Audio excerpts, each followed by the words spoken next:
안녕하세요. 염치도 없고 양심도 없는 시어머니 때문에 글을 써봅니다. 그나마 이번에 제대로 돌직구 날려서 개망신 줘서 망정이지 계속 참고 살았으면 화병 났을 듯 하네요. 저희 부부는 서울에 살고 있어요. 제 남편은 공무원이고 저는 중견기업 대리입니다. 둘이 고향에 있는 중학교 동창이고 나중에 성인 되어서 만나 연애하고 결혼하게 된 케이스예요.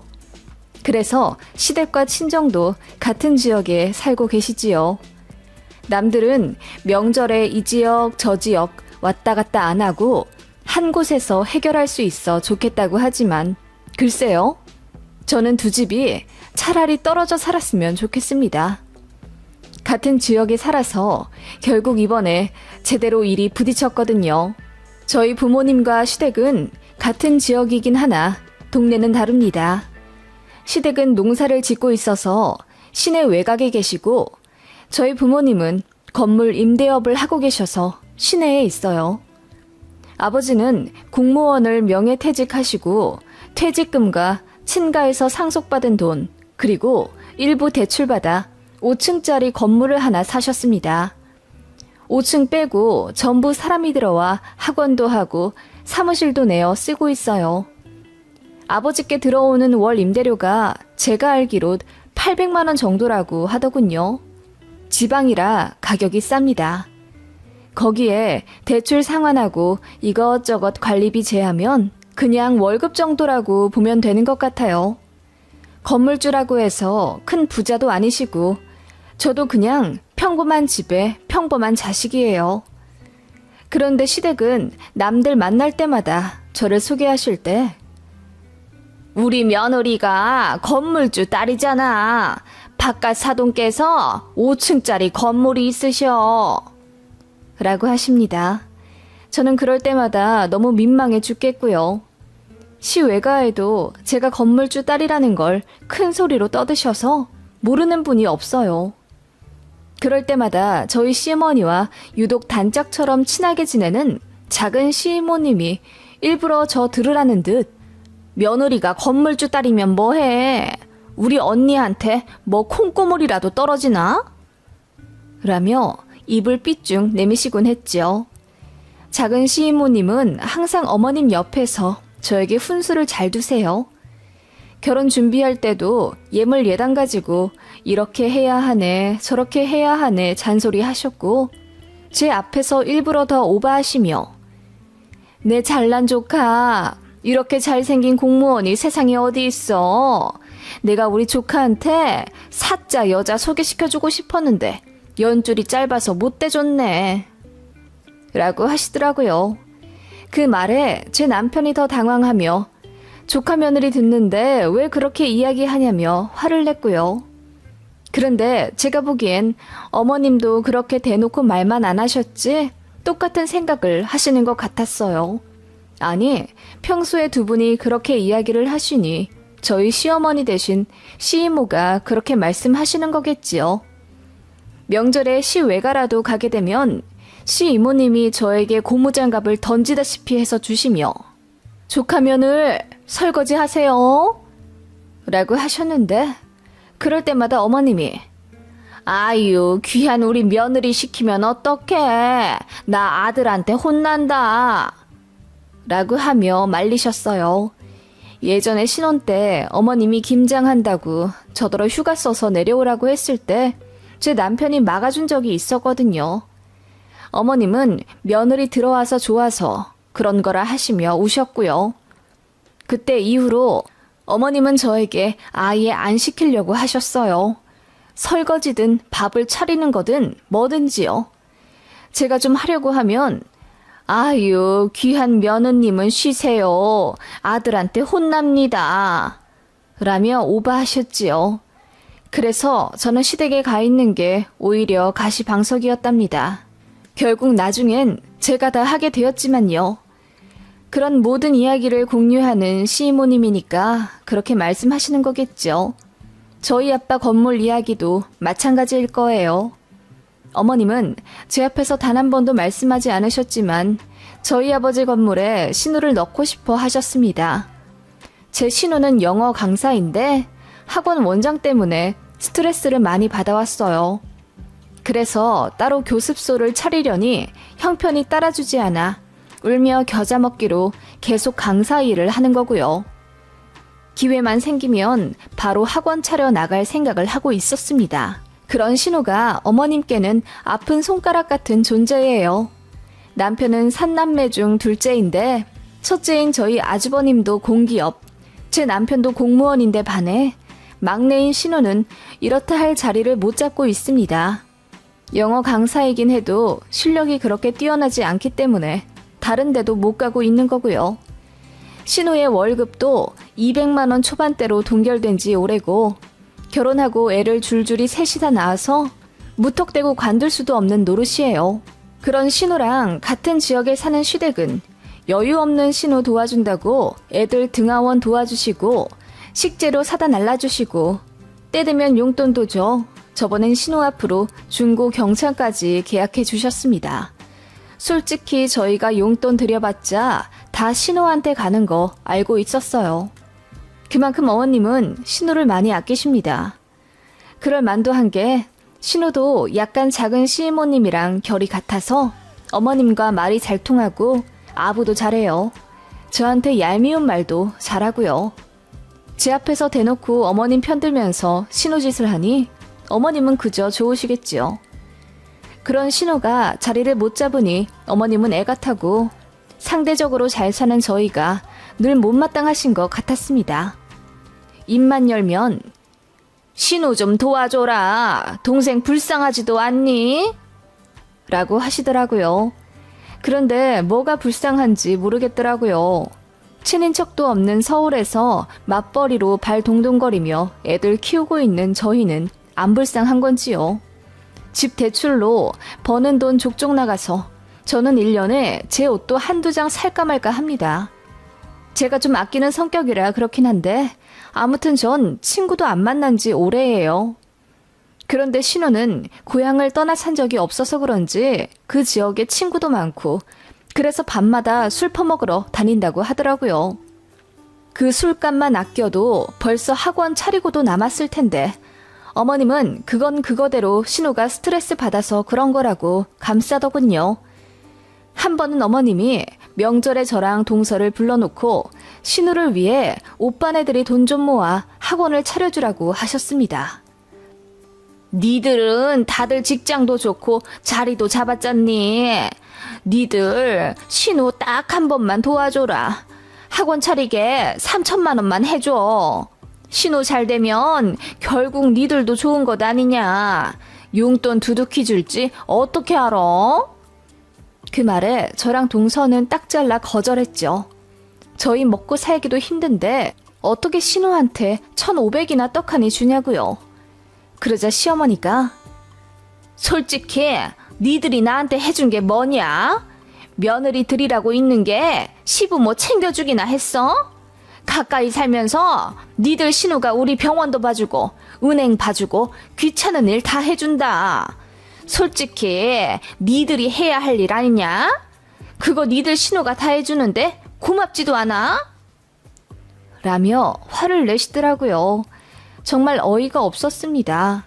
저도 저희 친정 부모님께 딸 노릇하지만 그걸 제 올케가 해야 할 일을 대신한 거라고 생각한 적은 없어요. 그런데 어머님이 그렇게 말씀하시니 정말 웃기더라고요.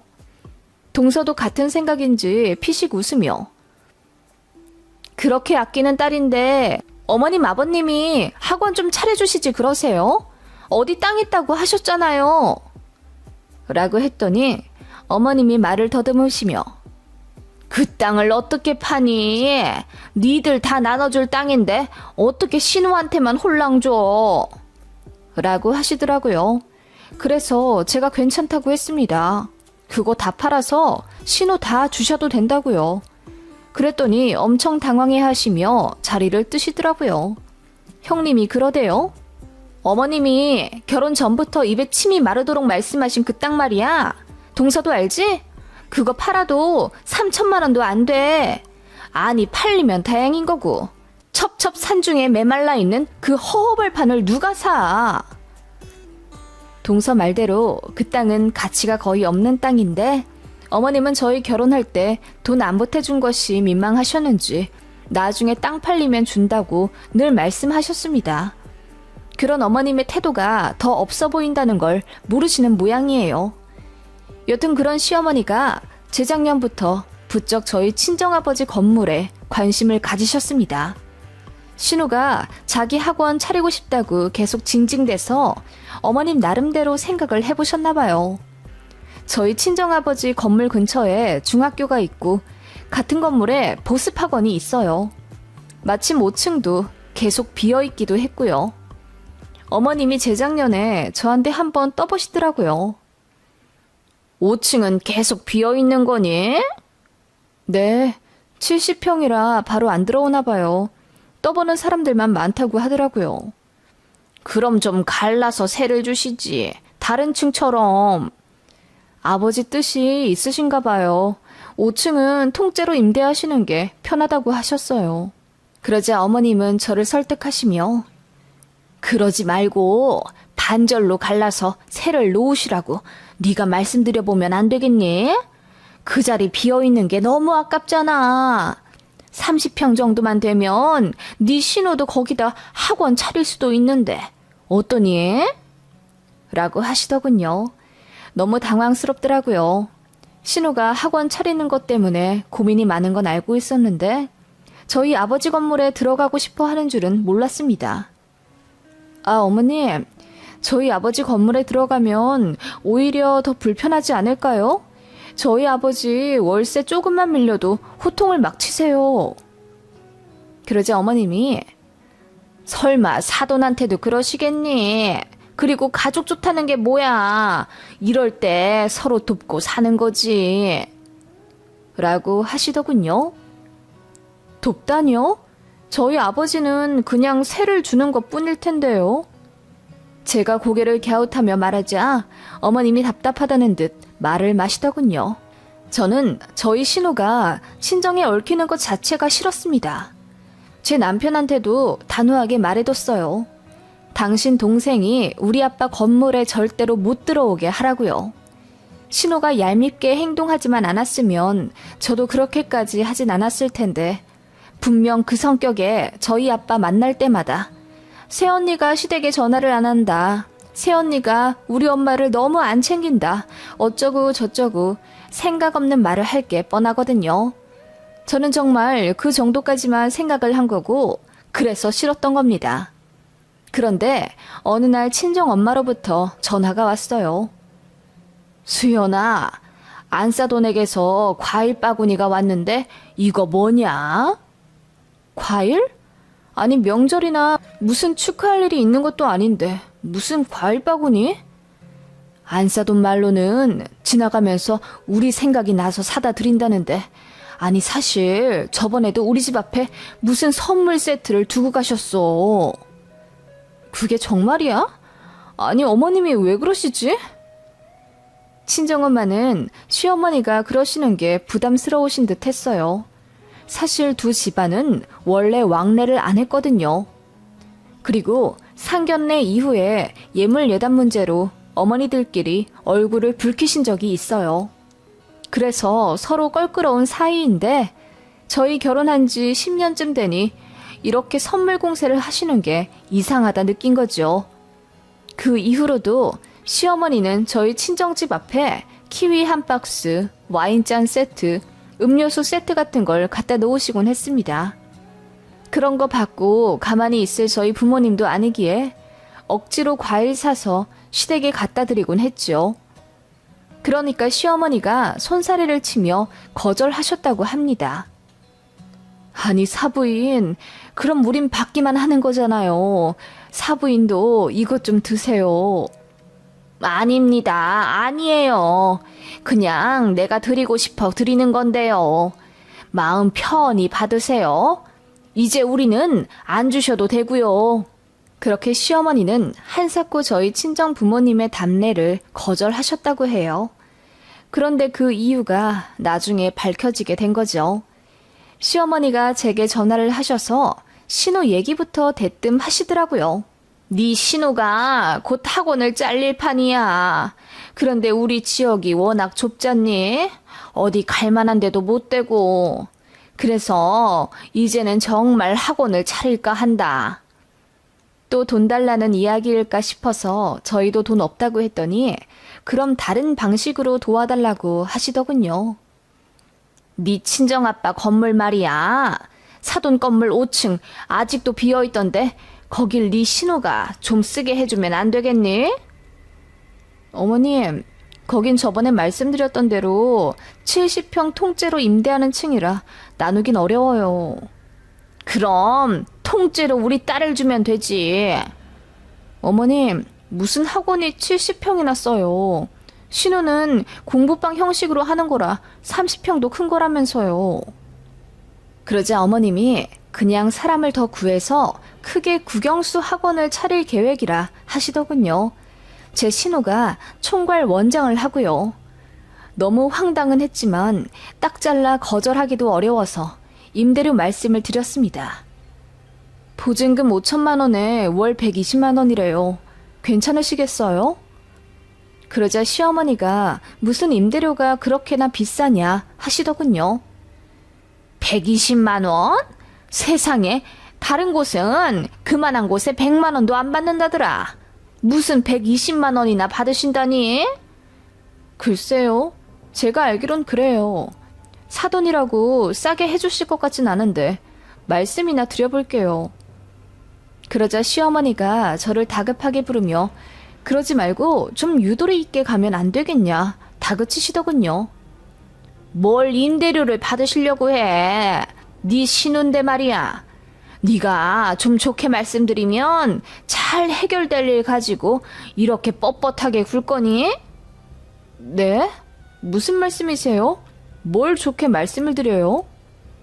그러자 어머님이 헛기침을 한번 하시고는 아니, 남도 아니고 네 신우, 그것도 사정 어려운 신우가 차리는 학원인데 도움은 못 줄망정 임대료까지 따박따박 내게 하면 좀 그렇지. 너 그렇게 하면 너만 욕먹는 거다. 다른 사람들은 사돈이라고 하면 다 돈 안 받고 넣어주지. 네 시이모가 하는 얘기 못 들었어? 어머님, 그럼 저희 친정아버지 건물에 신우를 공짜로 드리겠다는 말씀이세요? 뭘 또 공짜로까지 표현을 하니? 그냥 가족이니까 그렇게 할 수도 있다는 거잖니. 그리고 말이 나와 하는 말인데 그게 왜 공짜야? 나중에 우리 죽으면 니들한테 재산 다 갈 텐데 좀 나눠주는 게 어디가 덧나니? 저는 어머님의 그 말에 혈압이 올라 뒷목까지 뻐근해졌습니다. 네? 무슨 재산이요? 어머님, 저도 형님이랑 같은 생각이에요. 그 땅이라는 게 얼마나 가치가 있는진 모르겠지만 여튼 그런 땅이 있다면 팔아서 신우 다 주셔도 상관없다고요. 제가 그렇게 이야기하자 어머님이 당황하신 듯 하더라고요. 너는 꼭 그렇게 이야기를 해야겠니? 안 되겠다. 내가 사돈이랑 이야기를 해야지. 어머님이 그렇게 말씀하시고는 끊으시려는 거 제가 잡았습니다. 괜히 아버지한테 말씀드려서 부담 주지 마시고 제 선에서 끊고 싶다고요. 저는 절대 신우를 드리고 싶지 않았거든요. 그리고 어머님 지금 저한테 하시는 말씀 보니 임대료도 싸게 깎아달라 하실 것 같은데 그러면 저희 아버지 성격에 100% 언성 높이실 거라고 했습니다. 저는 사돈끼리 싸움 나는 거 원치 않으니 여기서 끊자고 했죠. 그랬더니 어머님이 더 화를 내시며 아니, 우리가 그렇게 선물까지 드렸는데 이제와 모른 척 하신다고? 그리고 딸 자식이 나중에 시댁에서 땅이고 집이고 물려받을 텐데 그깟 임대료 때문에 짜게 구신다는 게 말이 되니? 라고 하시더군요. 그 말이 끝나자마자 저는 단전에 힘을 모아 큰 소리로 어머님, 제발 착착하세요! 라고 외쳤습니다. 제 말에 어머님이 놀라신 듯 전화기 넘어 아무 말도 안 들리더군요. 어머님, 자꾸 재산 하시는데 대체 저희한테 물려주신 재산이 얼마나 있으신데요?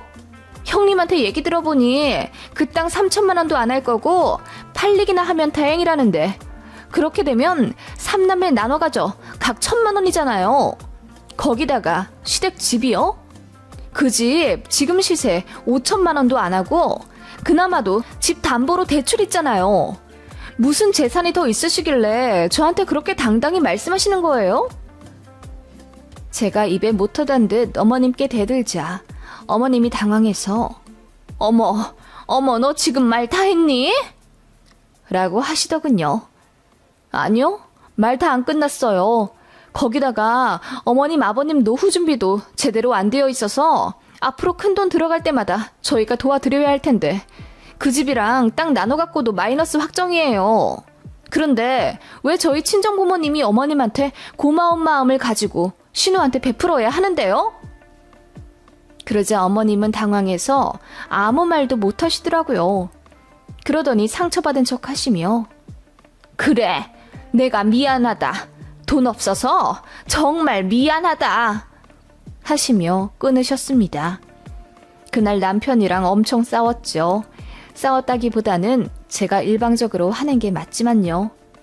그 몇 주 후에 명절이었는데 갈까 말까 하다가 도리는 해야겠다 싶어 시댁에 갔습니다.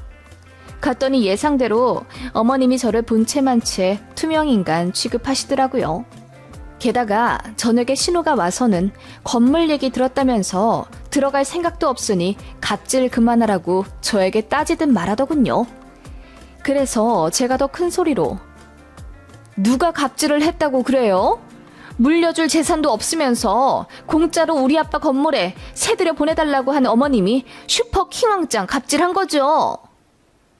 라고 했더니 신우랑 어머님 얼굴이 새빨개지더군요. 그 말에 형님도 제 편 들어주어 동조해 주었고요. 결국 신우는 울면서 뛰쳐나가고 어머님도 안방으로 들어가 내내 안 나오셨습니다. 그렇게 집안 분위기는 뭐 같아졌지만 그 이후로는 시어머니로부터 저희 친정 부모님 건물 얘기 다신 안 나옵니다. 아예 저한테 말을 안 거세요. 그리고 신우도 저 꼴 보기 싫다고 명절에 따로따로 오겠대요. 너무 고마워서 눈물이 다 날 지경입니다. 남편은 저에게 면목 없다며 고개를 못 들고 살고요. 이렇게 평화를 찾게 되니 차라리 잘 되었다 싶네요.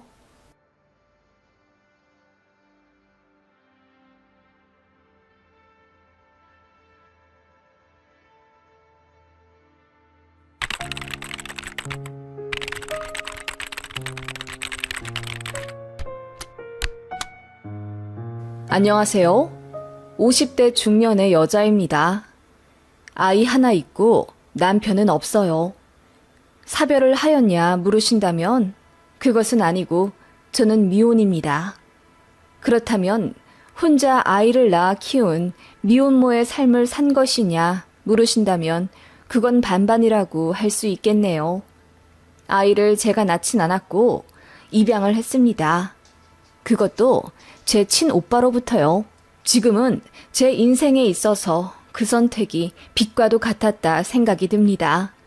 오빠의 사생아로 태어났지만 지금은 누가 뭐라 해도 내 아이이며 내 딸입니다.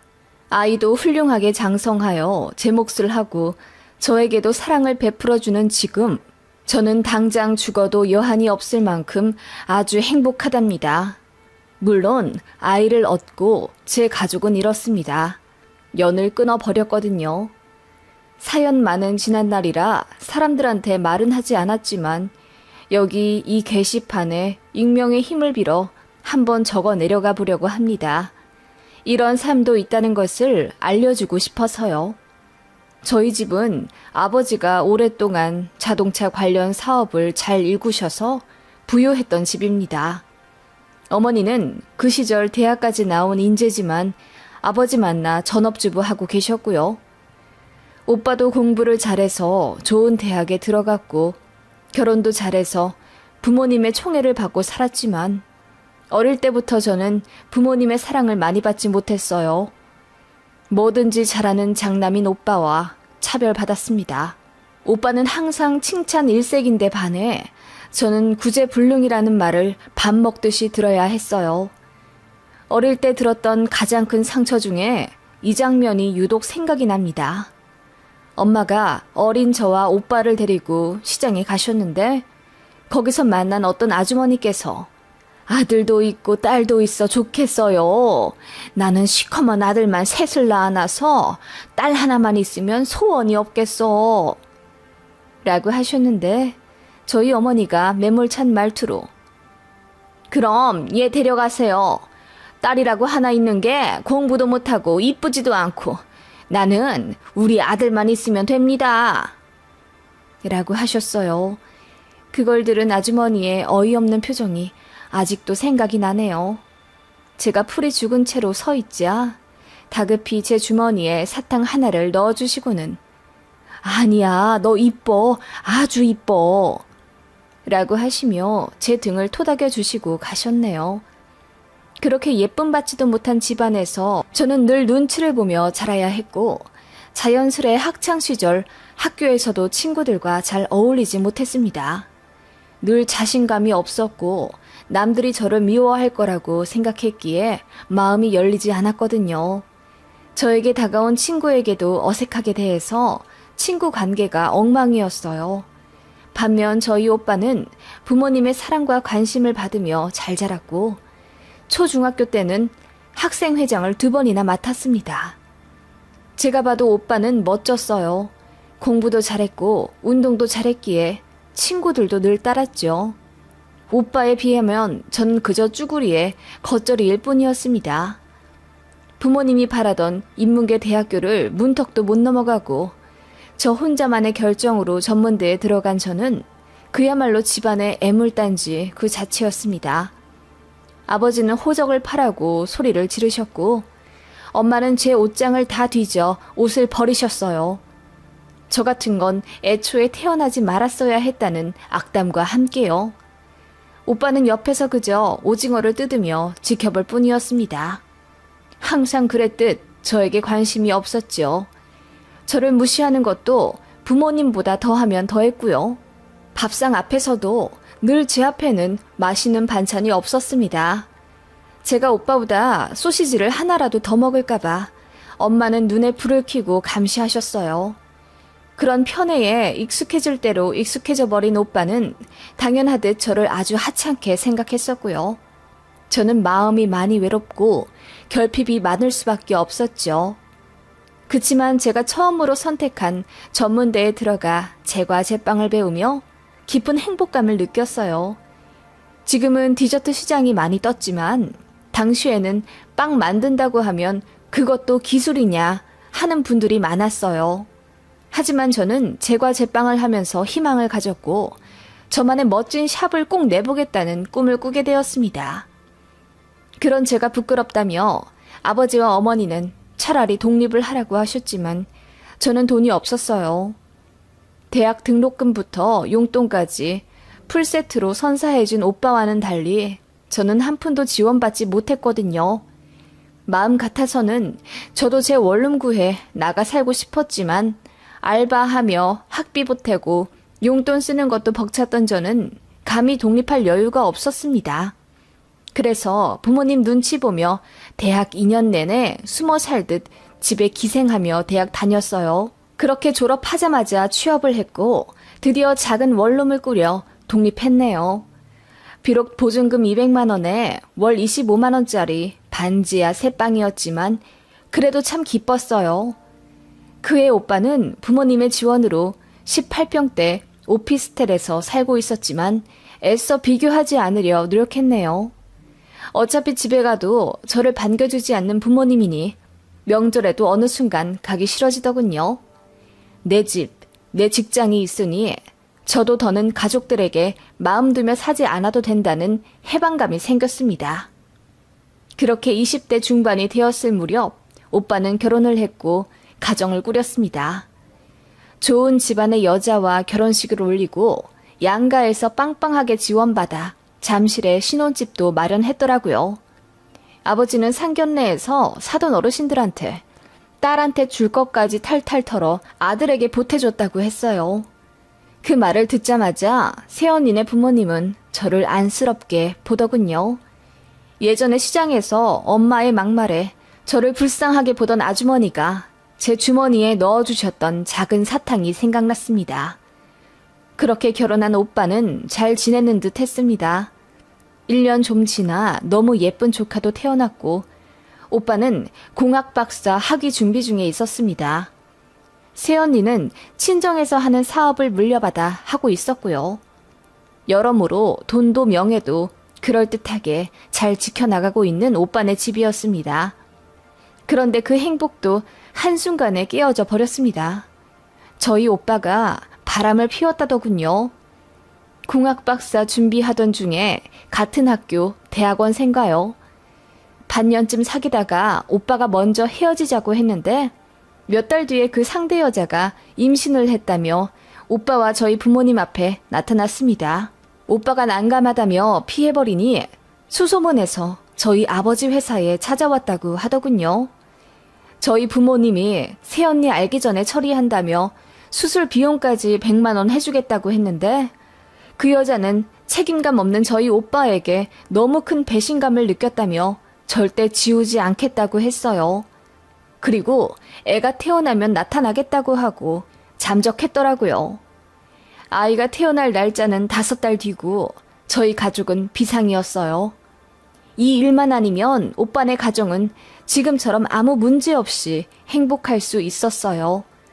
엄마는 매일 신께 빌었습니다.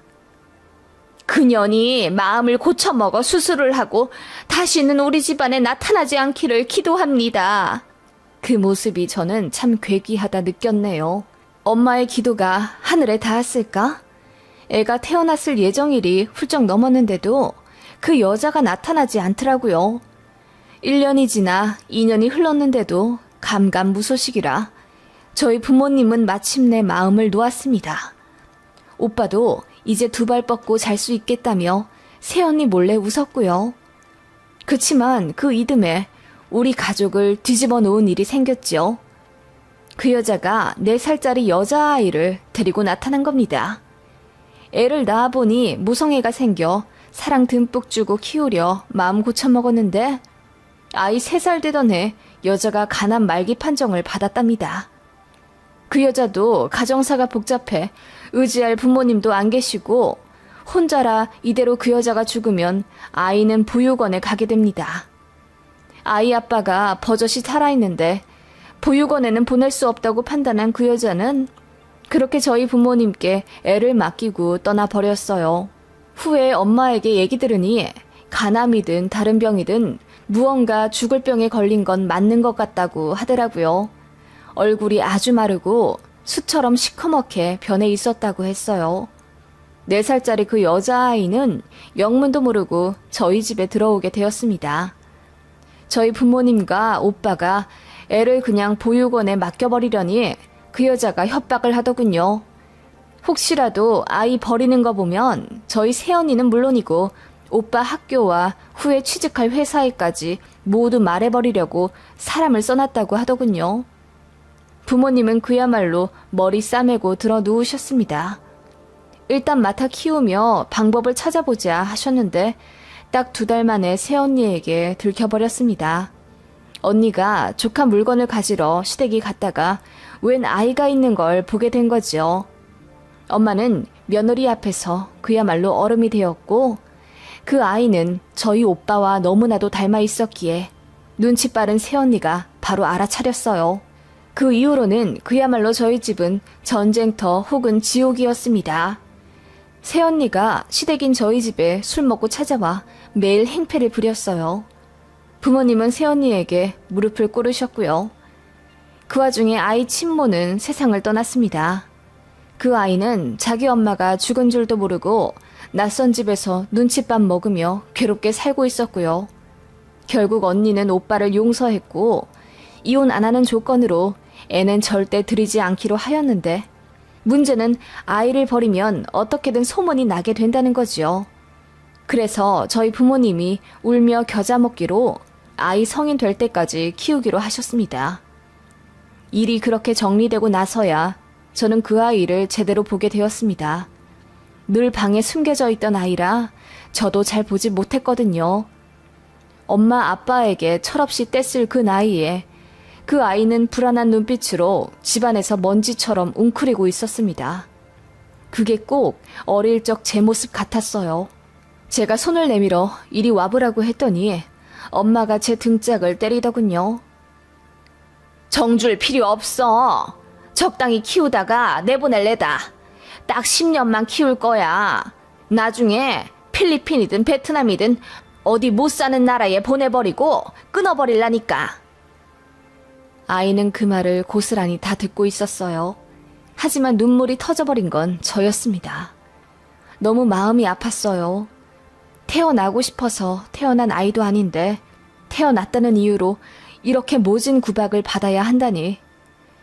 어머니는 그 아이를 그냥 아무 유치원에 보내 아침 8시 반부터 저녁 6시 반까지 있게 하다 집에 귀가시켰어요. 오빠는 자기 아이인데도 불구하고 아무 관심이 없었죠. 혹시라도 아이에게 관심 가지면 새언니가 화낼까봐 아예 모른 척하고 살았습니다. 혹시라도 관심 받고 싶어 놀아달라 귀찮게 굴면 저희 부모님이 욕을 하거나 손을 올렸기 때문에 그 아이는 장난감도 제대로 없는 차가운 골방에서 혼자 지내야 했어요. 저는 그 아이가 너무 마음이 쓰여 한동안 안 가던 본가를 자주 가게 되었어요. 그 아이를 위해 빵을 만들어가고 그 아이를 위해 예쁜 옷과 신발을 사갔습니다. 아버지 어머니는 혀를 끌끌 차며 또 멍청한 짓거리 하고 앉아있네. 네 조카한테나 그렇게 돈을 써. 라고 하셨어요. 그 말에 저는 태어나 처음으로 불같이 화를 내며 부모님께 대들었습니다. 얘도 내 조카예요. 너무 불쌍해서 눈물이 다 날 지경인데 어머니 아버지는 어쩜 그렇게 매몰차세요? 그 말에 엄마가 기함을 하더군요. 어떻게 쟤를 조카라고 할 수가 있냐면서요. 이따금 오빠네 가족이 본가에 올 때면 죽은 듯이 숨어있는 그 아이가 불쌍했습니다. 오빠는 그 아이를 본체만 채 했고 그 아이가 자기의 이복 형제, 그러니까 오빠의 딸에게 말이라도 걸면 큰 죄를 지은 것처럼 혼냈어요. 불쌍한 그 아이는 초등학생이 되니 유일하게 다정이 구는 저에게 의지를 하는지 저를 볼 때마다 세상 어두웠던 표정이 환하게 빛나기 시작했습니다. 그런 그 아이가 너무 마음에 걸려 저는 본가 근처로 이사를 왔습니다. 직장도 그 근처에 잡고 아이 등하교도 제가 시켜주었어요. 다른 학부모들이 저를 엄마로 착각할 만큼 아이에게 잘해줬습니다. 저희 부모님이 돈 아까워 학원도 안 보내는 걸 제가 손수 발품 팔아 좋은 학원 보내주었습니다. 월급은 적지만 아이에게 뭐라도 베풀어주고 싶었어요. 말없던 그 아이는 이제 저에게 쫑알쫑알 이야기를 하기 시작했고 길을 걸을 때면 제 손을 잡았습니다. 저에게 고모라고 부르는데 그게 꼭 엄마라고 부르는 것 같았어요. 이 아이가 꼭 제 어린 시절 같았습니다. 차별받아 상처받은 제 모습과 같아 더 마음이 신경 쓰였던 건 사실이에요. 그치만 모든 걸 떠나 소중한 생명이고 우리의 핏줄인데 짐승보다 못한 취급을 받고 있는 아이가 눈물이 날 정도로 마음 아팠어요. 그러던 와중 새언니의 부모님, 즉 사돈 어르신들께서 저희 집에 있는 아이의 정체를 알게 되셨습니다. 조카가 외갓집에 가서 이 얘기 저 얘기 하는 걸 듣고 유추하신 거죠. 사돈집에서 의문을 제기하고 나서자 저희 부모님은 결국 술을 써야겠다고 생각하셨나 봐요. 저를 붙잡고 눈물을 흘리며 부탁하셨습니다. 네 애라고 해주면 안 되겠니? 니네 오빠 좀 불쌍하게 여겨줘라. 이제 박사 따서 승승장구할 집안인데 그 아이 하나 때문에 다 발목 잡히게 생겼어. 너도 그 아이 이뻐하잖니?